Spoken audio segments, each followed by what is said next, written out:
Good afternoon and welcome to the November 2024 Pitt County Department of Social Services Board meeting. I would like to call the meeting to the order and observe a moment of silence.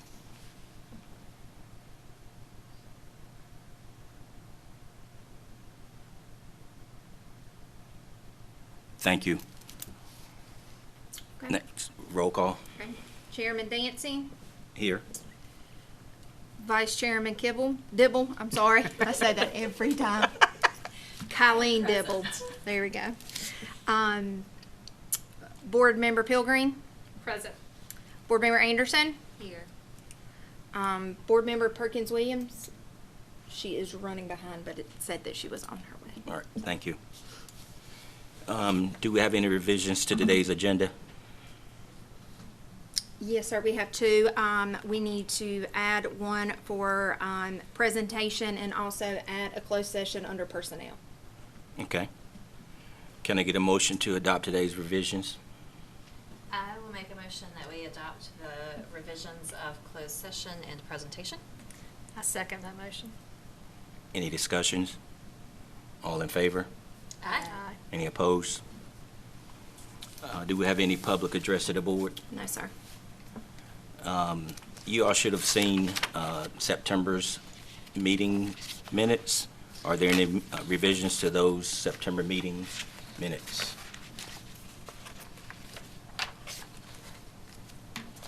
Can I get a motion to accept September's meeting minutes?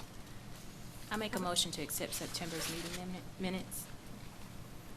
I second the motion to accept. All in favor? Aye. Any opposed?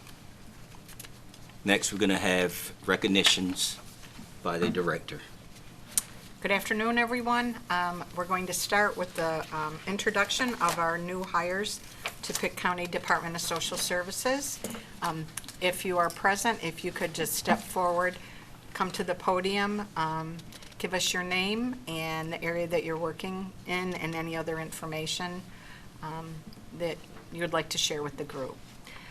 The first person is Charles Martin. Okay. Taylor Cannon. Okay. Okay. Trishana Stanton. Good afternoon, Trishana. How are you? Good. My name is Trishana Staten. I work for the switchboard and front desk. I'm on process assistant 5. Thank you. Welcome aboard. Abby Patrick.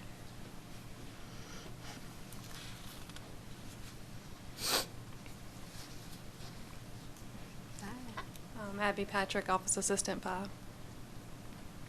Thank you for being here. Welcome aboard. Welcome. She's actually a rehire. Jakaria Daniels.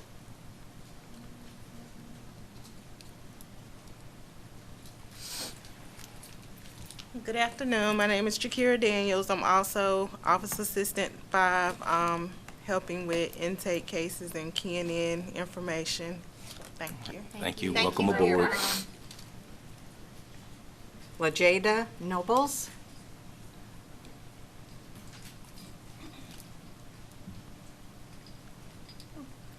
Good afternoon. LaJada Nobles, Income Maintenance Technician. Thank you for being here. Welcome aboard. Elizabeth Bonham.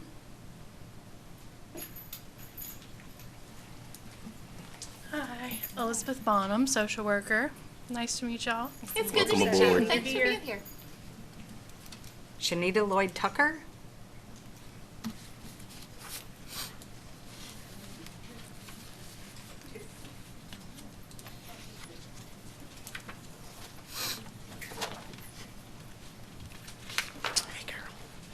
My name is Shanita Lloyd Tucker. I am the Office Assistant 5 here at DSS, and I would just like to tell everyone I just love my job. I enjoy working here. I love my coworkers. I love my supervisor. And my other supervisors over there. That's what I'm talking about over there. And I just love working here. I thank you guys for giving me the opportunity. You know, you opened up the door for me to come. I was also assisting at a school, and it's a big change. Definitely a big change. But I just love working here. And nice to meet all of y'all. It's great. Thank That's you so awesome. much. Thank you. Welcome aboard. Rebecca Mayo.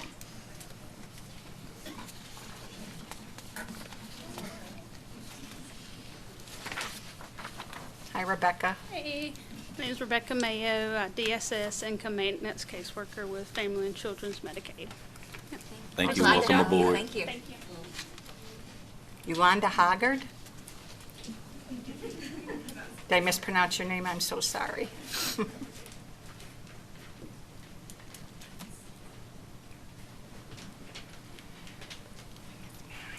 Hi, my name is Yolanda Hargert, and I am with DSS FNS Department Intake.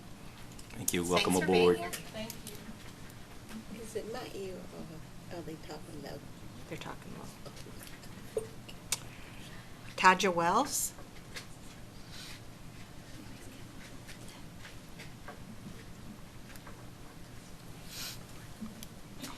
Hello, Tanya Wells, Income Maintenance Caseworker 3 with Long-Term Care, SA, and CAP. Well, thanks for being Thank here. you. Welcome aboard. Tony Hargett.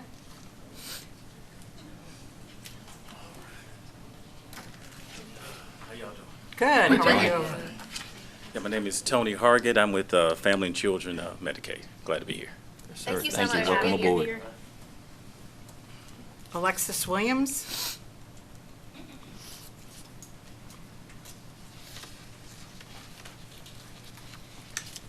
Alexis Williams, income maintenance worker in triage. I Thank have you. a suggestion. Welcome aboard. Sharon Rochelle. I'd like to see them pull that microphone down so that the public can hear them as well as I can get all the essence of what they're saying. Sure. Kenesha Baker.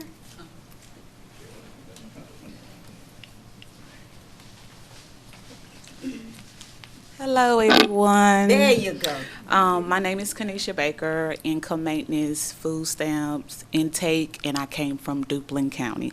Welcome. Welcome We're glad aboard. you're here. Welcome. Jennifer Mercer.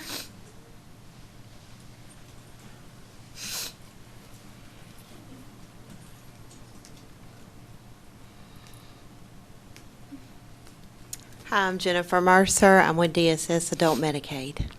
Thank you for being here. Welcome aboard. Kiana Outlaw.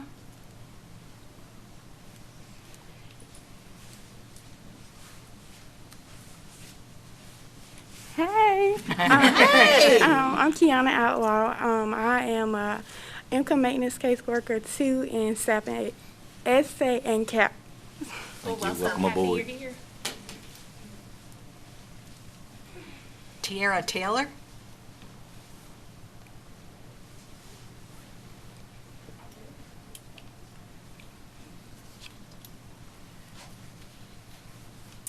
Hi, I'm Tiara Taylor. I'm in Family and Children Medicaid at DSS. Thank Thank so you. much for Welcome being here. aboard. Happy you're here. Tawan Hendricks.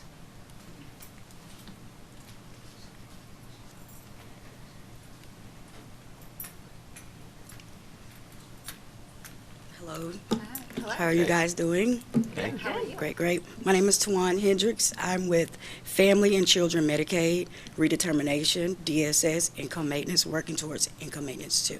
Okay. It's nice to Great. meet you guys. Welcome aboard. Clayshonda Wheat.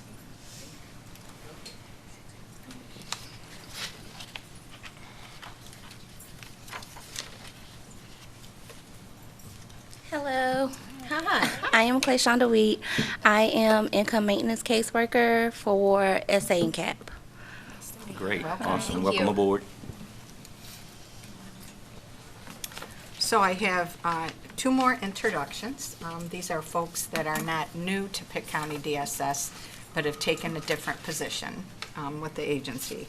So the first person I'd like to introduce is our new program administrator, Colleen Anderson. And Colleen, you have to say more than I'm the program administrator and I work at Pitt. Yes, I'm going to put you on the spot. Yes, ma'am. You guys know me as the program manager from In-Home Services, but now I'm the program administrator over child welfare. I've been with Pitt County for 18 and a half years. I came here as a family and children's Medicaid worker. Then I did Medicaid transportation. I was a prevention worker. I was a social worker IA&T in In-Home Services. Then I was a supervisor in In-Home Services, then a program manager, and now you're a program administrator. Congratulations. Great. Thank you so much. Congratulations. Thank you. And so, because Colleen is our new program administrator, we had to find someone to be the program manager for In-Home Services. And so, if she'd like to come up to the microphone. Jasmine George.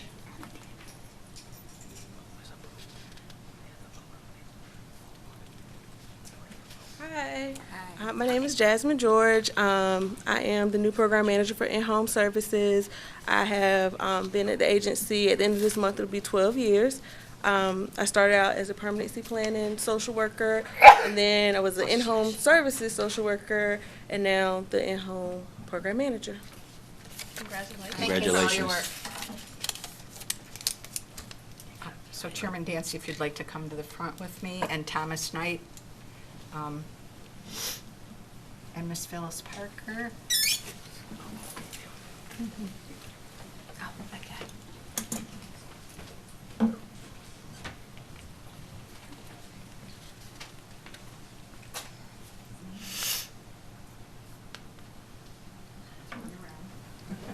Are you nervous? Are they nervous? So, I'm gonna, if you don't mind, I'll put you on the spot a little bit. Talk a little bit about why you're here today. She's offering us a check for emergency food, but a little bit about how you came to be.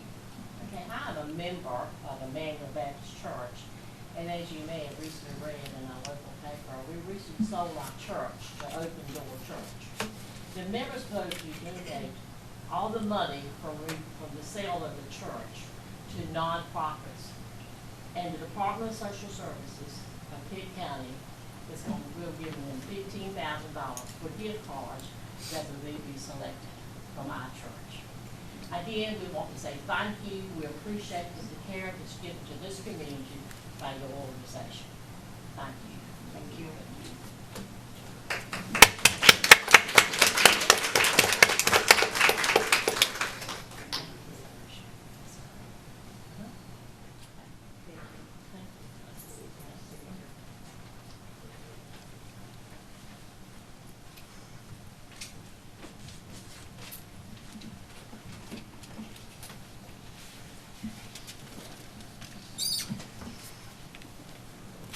All right, new hires, you're welcome to leave or stay for the remainder of the meeting. It was nice meeting everybody. We had a lot of you today, which is always a good thing.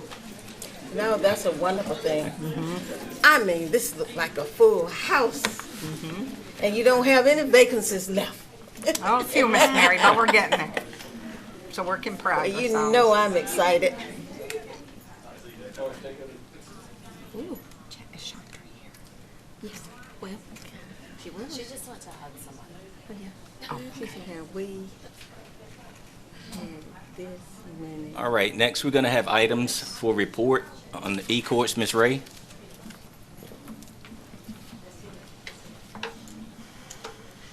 I can't believe none of those people wanted to stay and hear about e-courts. It's so exciting. How can you not? Goodness. All right. Are we showing up on the screen? Yeah. There you go. Okay. All right. So thank you for having me up today. I'm glad to talk with you a little bit about North Carolina's implementation of e-courts or electronic courts and what that might mean for Pitt County DSS. First of all, what is e-courts? You may have heard about it some on the news because it's actually controversial for reasons we will talk about in a minute. It's an entirely online electronic court record system. So no paper to back it up, entirely online. It's a whole new world. Other states do it, so North Carolina decided it was time for North Carolina to embark on this project too. And so this is a statewide project. All 100 counties by the end of next year will be part of this system and participating in this record system. It is being implemented statewide by the North Carolina Administrative Office of the Courts, or NCAOC. And when it's all said and done, it's supposed to cost $94 million. And notice, this is unusual, it has been reduced in cost from $100 million. Why is it under cost? Because North Carolina AOC threatened to sue the vendor if they didn't knock off some of the price because of problems with the system. So that is why it is coming in under budget. So what do civil filings, special proceedings, and estates filings and juvenile filings look like now? Okay, well, why do we care about civil filings at DSS? We care a lot about them because that's where our child support cases are all filed. They all have CVD or civil files. What do you do now if you want to look at a child support case currently? Anybody know? You've got to trek yourself down to the Pitt County Courthouse. You have to know the file number that you want, or you have to know the names of the parties so that you can look it up. And you have to stand there at the counter and flip through what can sometimes be a very thick file. Some of them, even from the 80s and 90s, go into multiple files that stack up and stack up as time goes on.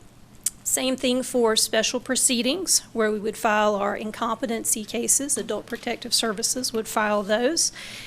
Anybody can look at them, but you have to go down to the counter, know what you're looking for, and know how to ask for it. Same thing with the states. Juvenile filings are a little bit different because they are not accessible to the public. A random person couldn't just go down and look at a juvenile abuse, neglect, and dependency case. You'd have to have a certain status or be a party to the case, but that's kept in a paper file as well. So all of this paper is stacking up, and it's hard to get to. So what's going to be different with e-courts? What'll be different with e-courts for civil filings is that you can sit at your computer, click on a PDF, and look at everything in that file. So if you want to know how much your neighbor pays in child support, it's going to be accessible to you, for better or for worse. So this is a great boon to nosy people, certainly, who like to know what other people are up to. And if you take a perspective that public information is good information, then it's certainly a lot of information that is publicly accessible. It is much easier to look at civil filings, special proceedings, and estates. Juvenile filings still will not be available to the public, so you won't be able to log onto your computer and click and look at DSS records in that regard. But all of these other cases are going to be public, and it's true for criminal files as well. You'll be able to look at criminal pleadings and criminal judgments in this system. So how are we in Pitt County getting ready? Our go-live date to start this system is April 28th of next year. We know that date already.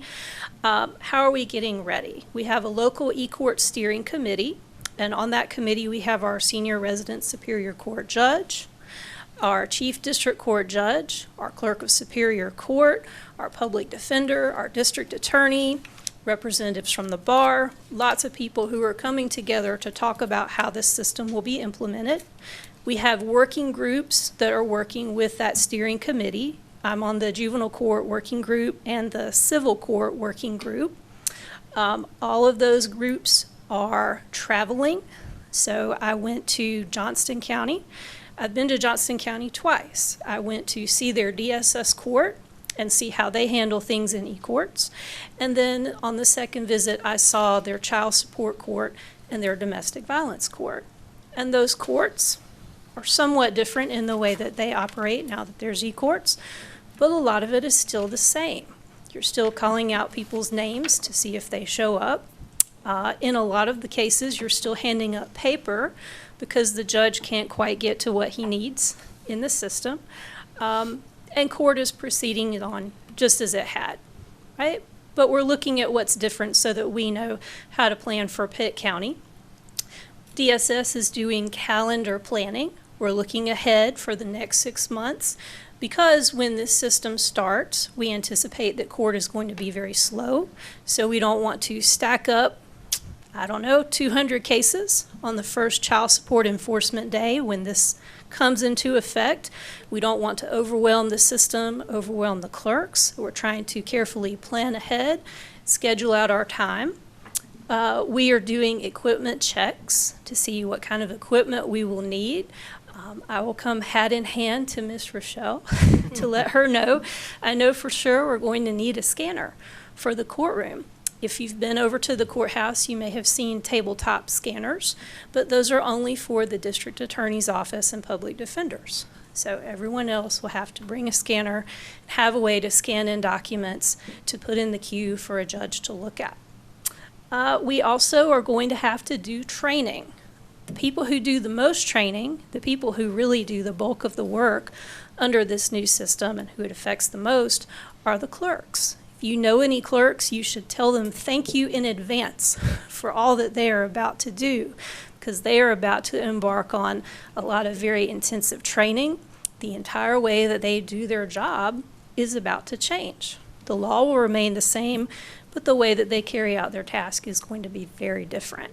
And they will do a lot of training. There will also be training for attorneys, paralegals, staff. There are modules already for attorneys and for public, people who want to learn how to search this new system since it's already publicly available in over 40 counties. Some of the things that we are doing here at DSS, we already have to do in this new system. For example, I've already had to file some motions in Dare County, which is in the new system, and Beaufort County, which is in the new system. And so I had to learn how to do a little bit of work in it already. But the training is going to help us all to become more accustomed to it. So what are some concerns about e-courts that you may have heard? Well, the program that we are getting does work slowly, and it's not just picking on one group or another. It works uniformly slowly throughout the state. And that's a known problem to the administrative office of the courts. They are aware of that. It is intermittently unavailable, which is kind of scary for a record system that serves the entire state. Whereas before, the paper file might have been kind of hard to get to. You knew it was there. You could put your hands on it if you wanted it and open it. And now you have a system that sometimes is just not up. So probably at Pitt County, we'll be keeping a backup paper file to soothe nervous people like me who like to have immediate availability and like to look at our files no matter what's going on electronically. E-courts has also created some very unfortunate errors, mostly in criminal court. It has reissued, for example, old orders for arrest. So some people have gotten arrested on orders for arrest that were taken care of a long time ago. So a little scary, a little bit of a liability there for the court system. There's not anything similar to that in civil or in juvenile that I think would cause us concern, but just be aware when people are talking about e-courts, this may be something in the back of their mind because it's fairly well publicized. Another concern that we probably are more concerned with, and that is caps on courtroom calendars. In some places in the state, they have capped the number of cases that can be heard on a particular day for particular kinds of court. That makes a lot of sense probably in something like traffic court, where you have a high volume number, it has to move in a certain way. When they're getting used to e-courts, they have to keep those numbers down. It doesn't make so much sense for something like Child Protective Services Court. We can't really have caps of that kind because we have timelines, time frames that we have to adhere to. So part of my job on that e-courts working group is to advocate that we not have those caps for our court so that we can keep up with our time frames and keep our funding rolling. One more problem is that the system is supposed to be tailored to North Carolina. It comes from a company out of Texas, which supposedly redesigned some aspects of it so that it would fit in North Carolina, but it doesn't always fit easily with what we do and our policy.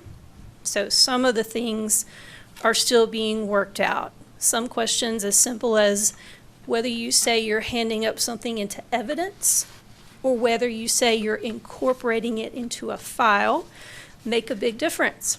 Because it turns out if you say, I'm handing this into evidence, once the clerk accepts it, it's locked down and you can never see it again. So what you may want to say instead is you're incorporating it into the file so that everyone can see it and it's still part of the file. It's a very small difference, but it makes a big difference to the parties. That's something that will have to be worked out statewide.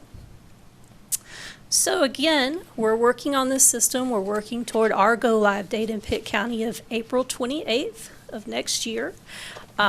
We have a e-courts working group meeting this Friday so that different folks in different juvenile courts can talk about what they have learned, whether it's delinquency or whether it's our court, abuse, neglect, and dependency. Make some recommendations to our judges. If any of you have any questions about e-courts, I'll be glad to try to tackle them. Scary. It is a little scary, but you know, the attorneys who are used to it now in Johnston, because they were one of the first counties to get it, they actually really like it. And I will say that their child support agents really like it. They think it moves more smoothly. They've got a routine, they've got a system, and it works for them. So I think it's like any other system. If you work it long enough and you put effort into it, you can make it work for you. How many people will be using this? Well, it's a little tricky because for attorneys, you have to have elevated access to access some of the things that we do, like juvenile court. So we'll have to get special permission for that. Some of the paralegals may have to talk with us about how they are going to access some of the materials within the system. And part of it is a county preference. I understand in some counties, workers upload items. That would probably not be our preference in Pitt County because we don't send workers to go and file things. We have a legal department to do that. So part of that is just how you work on a county level. I'd like to know, will you be keeping some kind of statistics so that you will truly know the access of feasibility and improvement for what you'll be doing daily? So the North Carolina Administrative Office of the Courts is tasked with keeping those statistics. They already, to some extent, keep statistics about what we do in Child Protective Services because items are filed in a system called JWise, and they pull data out of that. They're going to use this new system to pull data and examine statistics and timeframes as well. Is the end results to speed up what you do, or is to make it more efficient? I think the effort is to make the court system in general more efficient and more accessible. Okay. I think that's the overall aim. Now, whether it does that in every situation, I can't really say, but I think that's the goal. I guess because you talked about the problems and concerns that it sort of makes you nervous that it's going to slow up and back you up in producing the work that you need. Yeah. I think at first it does slow everybody up when they're getting used to it, but when they get used to it, I think it flows on.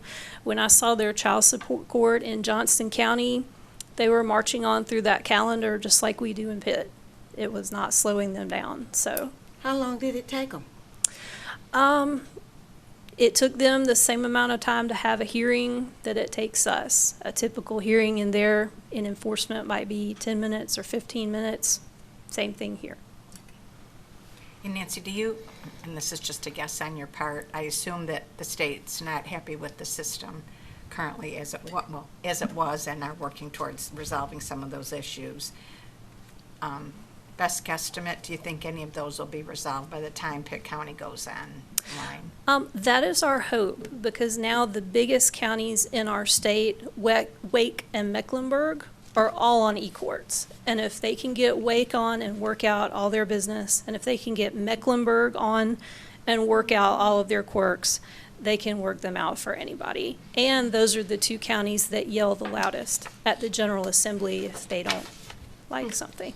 So they will listen to them and they will fix errors. So we're actually fortunate to be coming in toward the end of the process because a lot of the issues have been fixed already.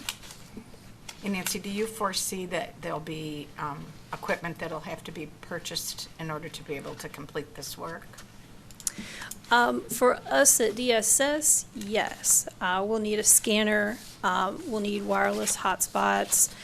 I think that we may need another laptop for one of our paralegals. We will have a list for you. Okay. Yes, ma'am. Okay, thank you. Can I just get one point of clarification? I think Sure. I understood when you said this. So currently, civil filings, special proceedings, estates, that's all available to the public if they go look at the papers, Mhm. paperwork. But Yes. juvenile is kept not available. Will that be Correct. the same in this system? Yes. That juvenile will also not be available? Juvenile remains I thought- just confidential. wanted to make sure. Correct. Yep. It will also be electronic, but the electronic portion of the system in which it is filed is not public. You will have to have elevated access in order to see those files. All right, any other questions for Ms. Ray? Thank you. Thank you in advance. Thank you. All right, next we're going to have our quarterly economic services report. Brian is unavailable today, so we have Thomas Knight reporting out. Good afternoon. Thank you, Thomas. Do we have a slide for this? Don't have a slide? Okay. All right. Okay. So this information will be in your packet. We're going to start with the Medicaid report card. Is that page 13 you're talking about? That'll be on page 9. I think that'll be the first page. Okay. Yes. I got it. So just to talk a little bit about the report card, we were able to get waivers for July and August, and they were submitted and approved for the month of July and August. We have also submitted a waiver for the month of September, and we're waiting on the status of that waiver. So in essence, we passed the report card for those months. And so I'm gonna skip on to page 13. And that's you're gonna see our Medicaid applications. And I'm gonna talk a little bit about the pending applications that we've had since December 2023. We are now at our lowest number in terms of pending applications since December 2023. We're now looking at 1,215 pending applications. So we've done a good job of getting those numbers down.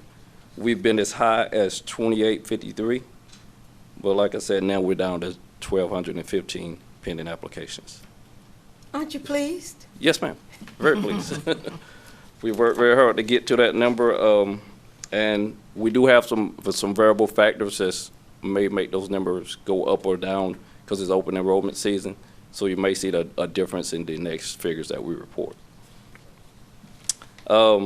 We do currently still have some vacancies also, so we're trying to fill those vacancies. We have 3 vacancies. We also have more than 10 people plus in training currently for the Medicaid program. So with that being said, these numbers are actually excellent because you're working with mostly new staff. And that's all in terms of the Medicaid applications, unless you have questions. Okay, I'm gonna move on to the LEAP program, which is gonna be starting very soon. Of course, LEAP starts every year in the month of December, and it ends in the following year, so it'll end in March of 2025, this upcoming year. The priority groups will be starting to receive payments very soon. Those are the people that are 60 or older.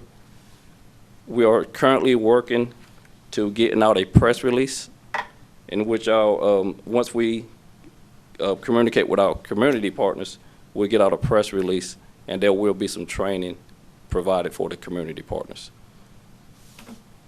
Any questions about the LEAP program? No, but I'd like for you to know that I've already been getting questions. And I've already been told that some people have received their checks, their notifications already. So someone is ahead of the game, Yes. which is a good thing. And the state has already went in the system and did a lot of the automatic payments. So those notices have already been sent out.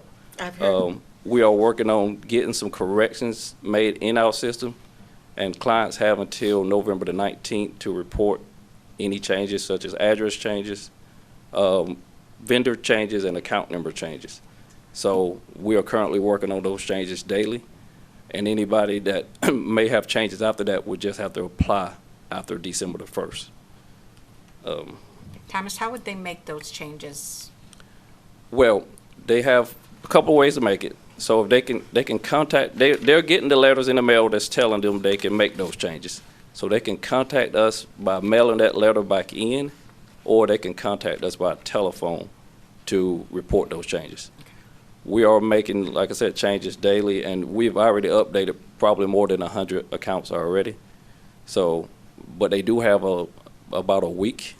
I think next Monday is the last day to make those changes. And if they're not made by next Monday, So if they're not made by next Monday, they still will be able to apply, but that'll be after December 1st before they can apply. okay. Any other questions for Thomas? All right. Thank you. Progress. Thank you, Thomas. All right, thank you so much. Thank Y'all you, have a good day. Thomas. Next, we're going to have holiday cheer events.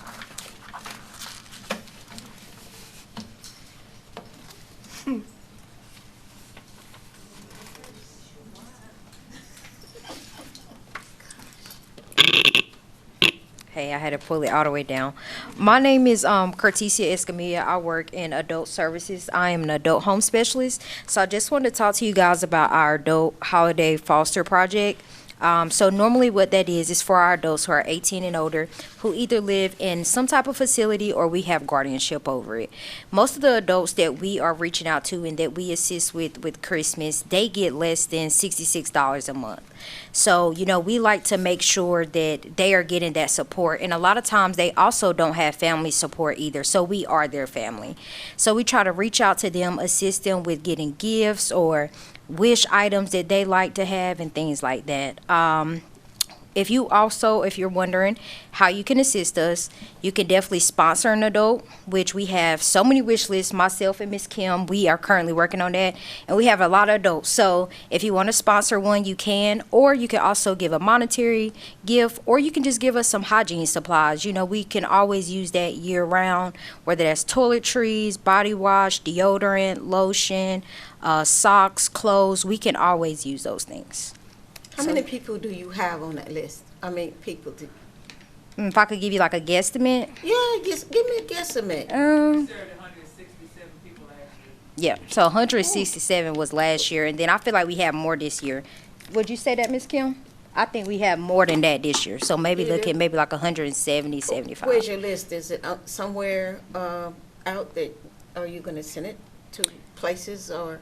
So how it works is if you would like to be a sponsor, you can reach out to myself, Miss Kim, or our supervisor, Sydney, and we will provide you with that specific adult and their wish list that they gave to us, and we will provide it with you for that. Now, for the general audience out in television land, could you give us information as to how they can reach out to you? They can reach us through Pitt County DSS. They can reach out to me via email at cortesia.escamilla. And as for the holiday gift program? No, they can ask for the adult home specialist. There you go. Yeah. Thank you. You're welcome. And Cortesia, before you walk away, so I think especially at this time of year, and Chandra will be talking in a minute about our children, but I think oftentimes our adults are forgotten about. Yeah. You know, we think about Christmas and kids, and so I just want to be able to just let folks know that they're also, you know, should be remembered at Christmas, like in any season, but especially at Christmas time. Definitely. I sponsored a couple of folks last year, and they're not asking for anything outrageous. We're talking socks, pants, shirts. I mean, things just that you need every day. Yeah. So, and I threw a couple extra things in there that I thought I would like. Right. But I gave them away. Yeah. But anyway, I just want to say, don't forget about our older folks. There may too. be some churches who would like to participate in this particular program. And a direct contact, if you can send a maybe some way, a list, I'd like to send them to the churches out there. Okay. We can because get you like this is right down mission, home mission, and love areas for churches. Mm-hmm. Yes, ma'am. I was gonna say maybe we can get you a generic items wish list, which has like the basic sizes, you know, and items that we can use all year round, and we especially use during this time for Christmas. That as would be well. wonderful. All right. And what was that number? I'm sorry. What was that number? Ma'am? Just a straight DSS line? Mm-hmm. And you just ask for the adult home specialist, and they'll transfer you to myself or Miss Kim or our supervisor, It's Sydney. not adult home on here, AD. It might make it easier for all of us to share this information. I know because I've done this before. I get a letter every year when it's time. So y'all have already sent that. Right. I've already responded. So if you would send that letter maybe to Jana and she could send it to our full board, and then we as a board can share that letter with our family, friends, churches, faith communities, etc. Yes, ma'am. That We might sure be easier can. than passing around the phone number. Yep. That works. I do have a list of the churches in my area, and I would like to get it to them because that'll save a lot. Yes, ma'am. And we appreciate it. You know, the smallest things are the little things. Like Miss Rochelle said, it means so much to them. Like a pair of socks, it makes them smile. You wouldn't believe, you know, some of the reactions we get around Christmas time. So we would appreciate anything. Yep. Thank you. Thank you. Thank you. We appreciate you. Thank you. Hello, I'm Chandra Reborn, one of the supervisors in permanency planning. Right now, we have about 196 children in our legal custody. That could fluctuate, but right now we're at 196. Our Holiday Cheer Program 2024 is off to a really good start, and I just wanted to make mention that Miss Parker that was here earlier today from Emmanuel, I also went downstairs to her today, and I don't think I realized it till I got in here. She gave the church gave our Holiday Cheer Program with Miss Diane Myers a check for $5,000 for Holiday Cheer. They also gave our Links program a check for $15,000. So in all, they've given us $35,000. My Links coordinator, who is not here today, built a relationship with Miss Diane Myers and Emmanuel and was having Links meetings there for years. And the church always helped. So that's a good way to start off with Holiday Cheer. Today we also had a Realtors Association to come by and give us generic things, crayons, coloring books, board games, things such as that. We do have our flyer on the Pitt County website of how you can donate, who you can contact, and what you can do. We like to think of our community partners as champions for our children, and every child needs a champion. I do work with adult services. When people call me and they say, do you have any adults? I send them right on down to adult services, and they do the same for us. So we all work well together. So that's where we are so far with Holiday Cheer. Okay, Ms. Chandra, I don't want you to leave yet because this is National Adoption Month. Yes, it is. And Ms. Chandra is our supervisor for adoptions. If I put you on the spot, I have the answer, but do you know how many adoptions we've done so far this year and how many are pending? No. I can answer that for you. Yeah, thank you. So we've completed 8 so far this year. We have 20 adoptions pending, and part of the reason that are some of the barriers is because that we work with some outside agencies, and so it takes a little bit longer. But customarily, I'd say every year, we go between 8 and 13 adoptions finalized. So I just wanted to thank Chandra and all her folks for their good work in finding these children forever homes. And it truly is, if you've never been to an adoption before, it's beautiful to watch and be part of. So nice job. Thank you. Yes. Questions? Job well done. Thank you. Thank you for everything you're doing. Uh-huh. Y'all have a good Coordinating one. holidays is a lot of work. It is, but we'll get through it. Thank you. We're grateful for you. All right, next we're gonna have a safety update by Jana. Okay. So in the September board meeting, the board made a motion to direct staff to consult with ENC Protection Group to develop a safety plan and to conduct an active shooter training for the agency. So we have created a safety team, and we have two co-chairs, Thomas Knight and myself. I will be the chair for the county office building, and Thomas will do the Human Services Center. So in discussing with ENC Protection Group, they said, you know, we went over the things that we wanted with them, and he said that we need to develop an executive committee. So the executive committee is the co-chairs, and then Tanya Cannon, our business officer, and Harvey White, who does our IT, because he can help, you know, if we need something or cameras or something like that, he knows how to do it, and then Tanya can tell us if we have the money to do it or not. So a part of the safety committee, one person from each group, or each department that we have is going to be a representative on the safety committee. So if we have, you know, an incident that comes up, once that incident is completed, we're going to kind of do a hot wash, if you may, of, you know, things that we've done, things that maybe we can do better, stuff like that. We have discussed, so we did meet with, the executive committee did meet with ENC Protection, and we discussed policies. We also discussed codes, like code blue, code red, like if it's a code blue that someone needs, you know, emergency help, and, you know, code red, of course, would be for a fire. We're also looking into a system that can send out massed messaging to the agency. So what we found out with our last incident is, we have workers that work out in the field. So they were coming in not realizing what was going on, and so we discussed that with them, and we're going to come up with a way that can send that out to everybody in the agency, either email or telephone. So we're still kind of discussing all of that. We did discuss having active shooter training. That is something that we are working on. It'll probably be after the first of the year with the holidays and stuff coming up.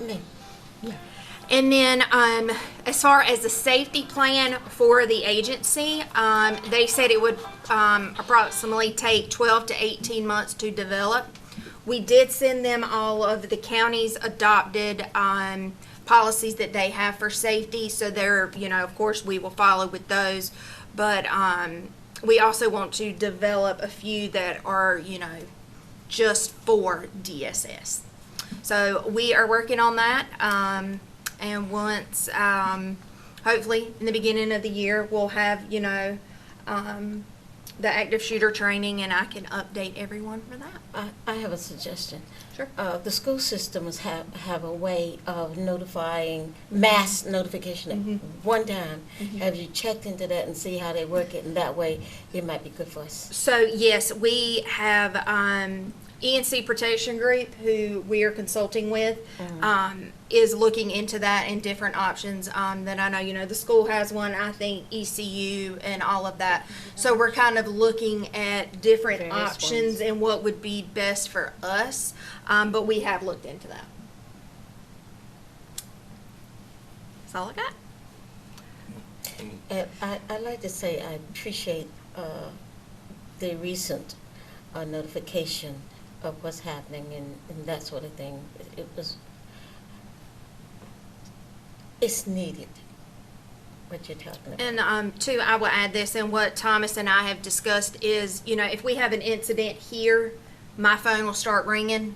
So how we're going to do it is I will contact Thomas, and if anybody needs, you know, an update, if it's here in the county office building, we'll go through Thomas, and then vice versa. We're going to try that. Not sure 100% how that works, but I did, with the incident that we did have last time, I did try to shoot an email to you guys as soon as I could, but right when I was in the middle of it. So that'll be something that Thomas and I'll do that. So you may get an email from Thomas saying that something's going on over here or vice versa.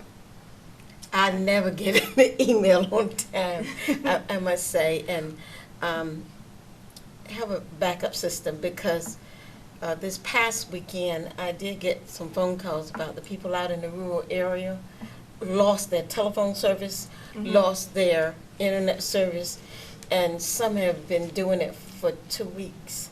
And so it's hard to say because, you know, the county is getting new servicing through fiber optic, and I said, I don't know what to say other than the fact that we're getting services through other means, and it cut off, I don't know what to tell you. So there may be some way of letting something happen somewhere so someone would know. Thank you, Janet, for keeping the employees updated on safety. I know a couple of months ago we wanted that to happen. So thank you guys for what you're doing, Thomas, and keeping everyone updated. Right. Yeah. So next we'll have the director's report. So, Madam Clerk, could you do the vacancy report out? Yes. And I apologize, we'll get it out to you in an email, but I had already left the office, and so. We got this a little bit. So and sorry, I'm reading this on my phone, so if you see me squinting, that's why. So we'll go over the October vacancies. So in economic services, we had 23 vacancies. 14 were Medicaid, 3 FNS, 6 in quality improvement. And as for this month, we only have 14. So we've done have done a great job in hiring for that.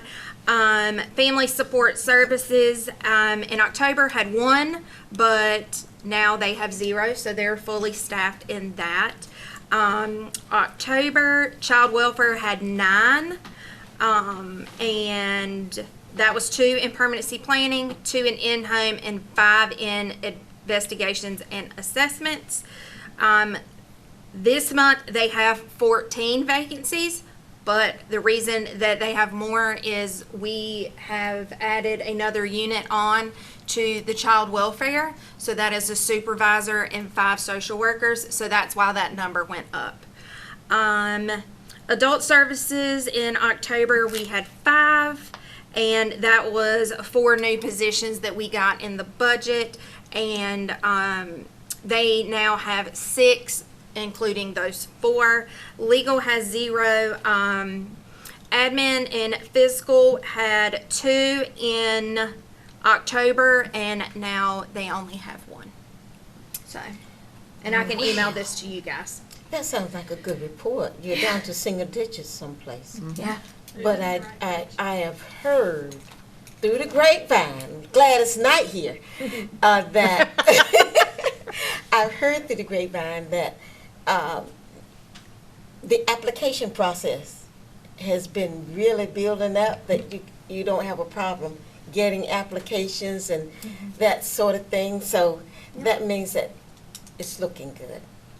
It's looking good. So whatever you're doing, just keep kissing it. Okay. Thank you. No problem.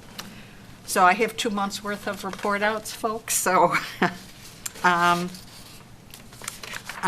just looking at my list here. So I think as a result of what occurred a couple of months ago and us doing the safety committee, one of the things that I've put into place with Bonnie Jean Curris is to do regular and ongoing listening sessions, because yes, that was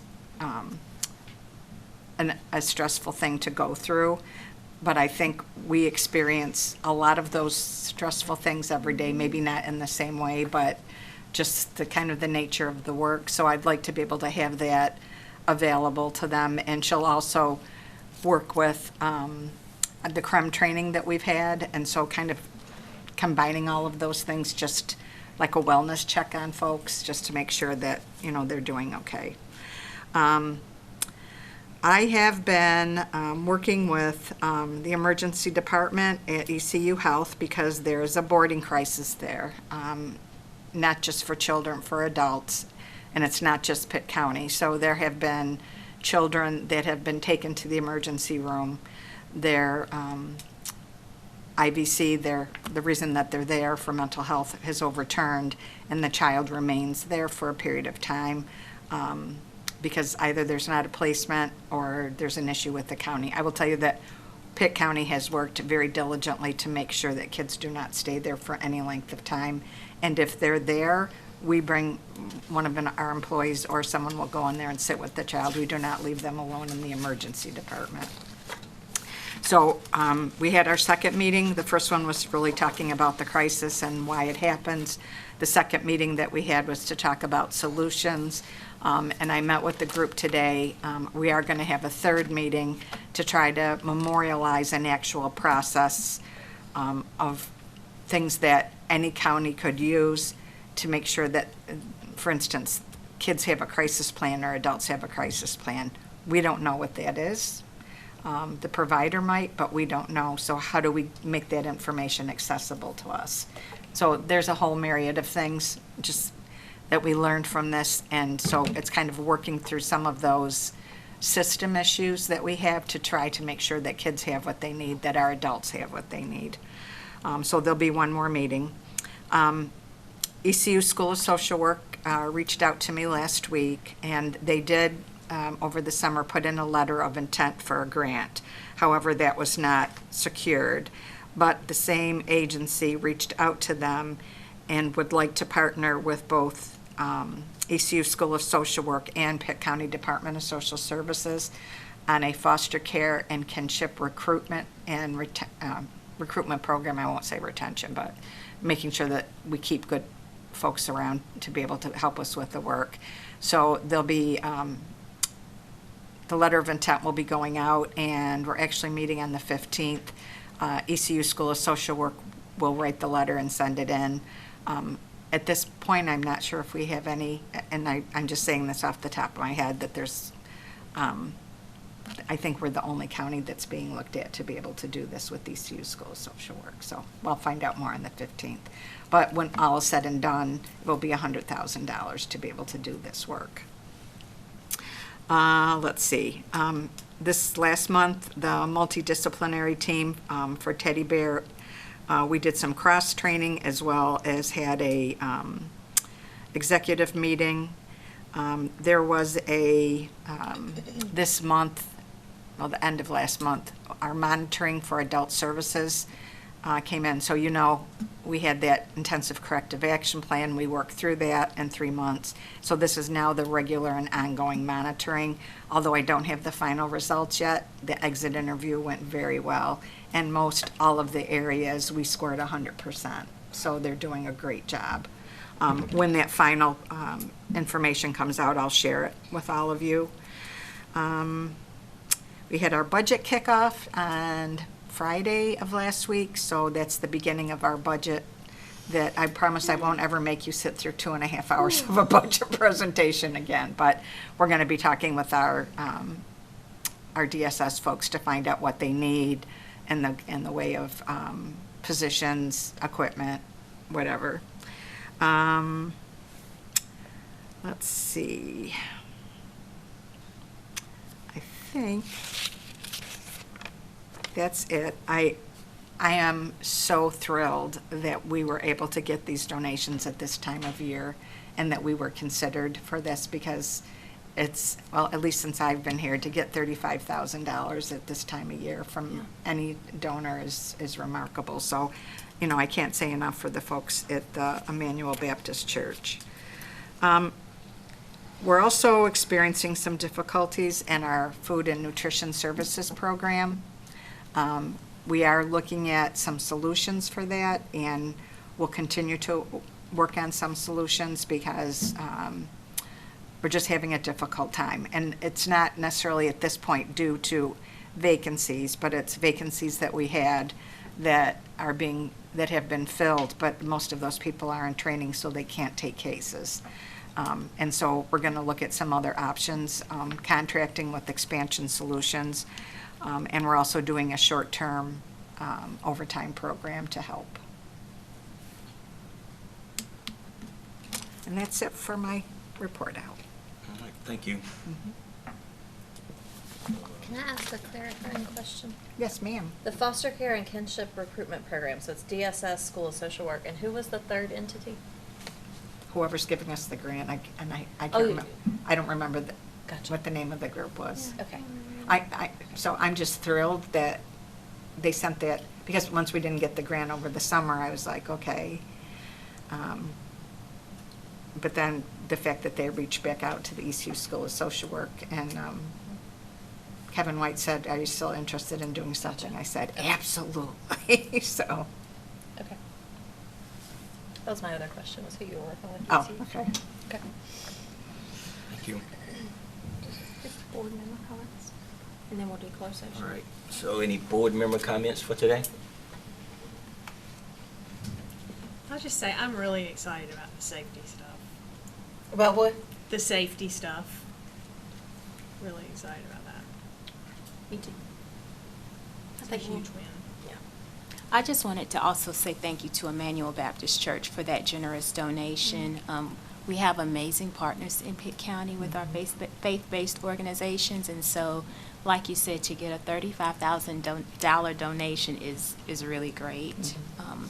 I'll also say that I did attend the first meeting that you all had with ECU Health about the boarding crisis. It was very interesting to hear. Excuse me. Could you use the microphone? Not only do I want to hear, but I'm sure the people sitting way out there would love to too. Okay. Is that a little bit better? Beautiful. Okay, wonderful. So I also wanted to say that I attended the meeting that you all had. This does not come up, so this is very awkward. I'm going to do my best here.